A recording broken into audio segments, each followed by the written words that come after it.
There's no feeling more intense than starting over.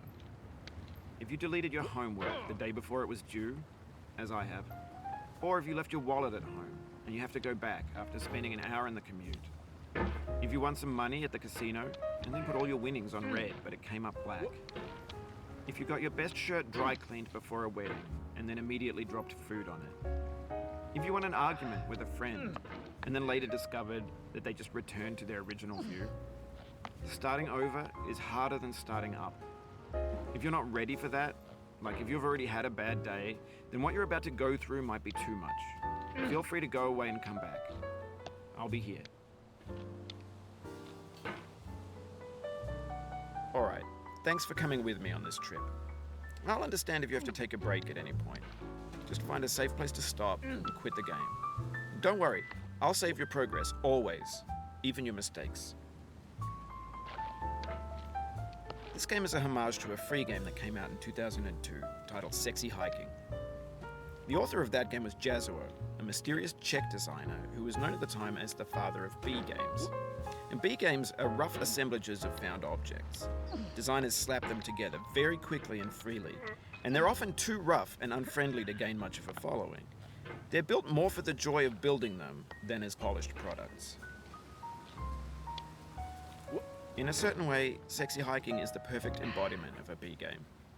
It's built almost entirely out of found and recycled parts, and it's one of the most unusual and unfriendly games of its time. In it, your task is simply to drag yourself up a mountain with a hammer. That act of climbing, in the digital world or in real life, has certain essential properties that give the game its flavor.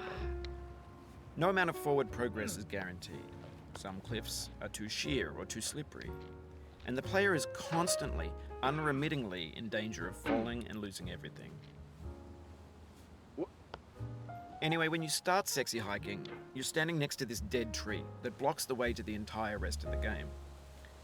It might take you an hour to get over that tree, and a lot of people never got past it. You prod and you poke at it, exploring the limits of your reach and your strength, trying to find a way up and over. And there's a sense of truth in that lack of compromise. Most obstacles in video game worlds are fake. You can be completely confident in your ability to get through them once you have the correct method or the correct equipment or just by spending enough time.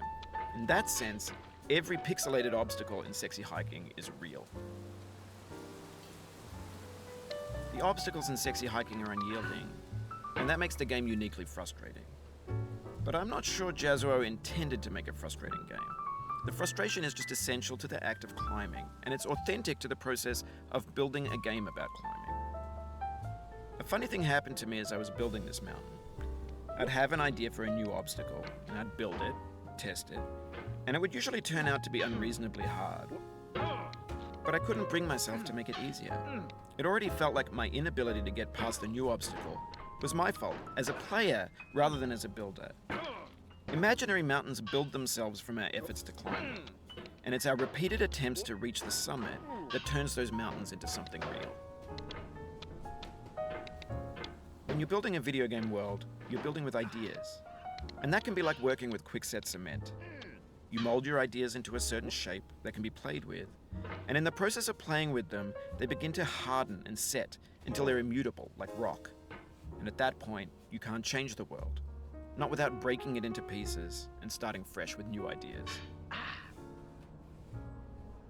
For years now, people have been predicting that games would soon be made out of prefabricated objects, bought in a store and assembled into a world.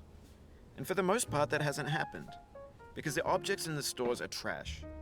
I don't mean they look bad or that they're badly made, although a lot of them are.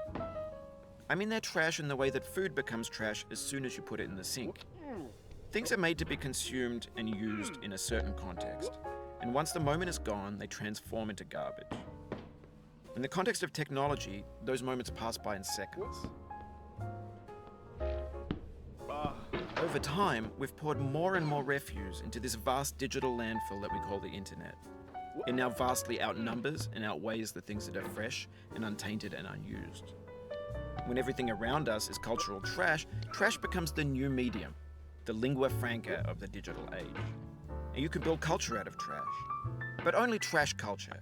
B games, B movies, B music, B philosophy. Maybe this is what digital culture is. A monstrous mountain of trash, the ash heap of creativity's fountain.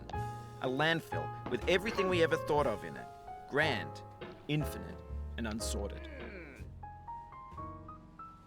There's 3D models of breakfast, Gen X's fanfic novels, scan magazines, green screen Shia LaBeouf, banned snuff scenes on Live League.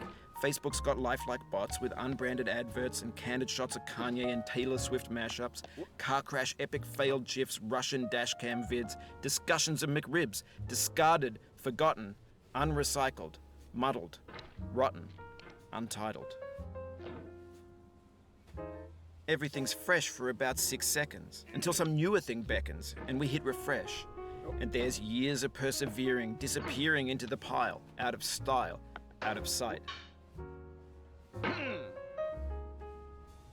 In this context, it's tempting to make friendly content that's gentle, that lets you churn through it but not earn it. Why make something demanding if it just gets piled up in the landfill, filed in with the bland things? No. Oh, you just lost a lot of progress. That's a deep frustration, a real punch in the gut.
When games were new, they wanted a lot from you.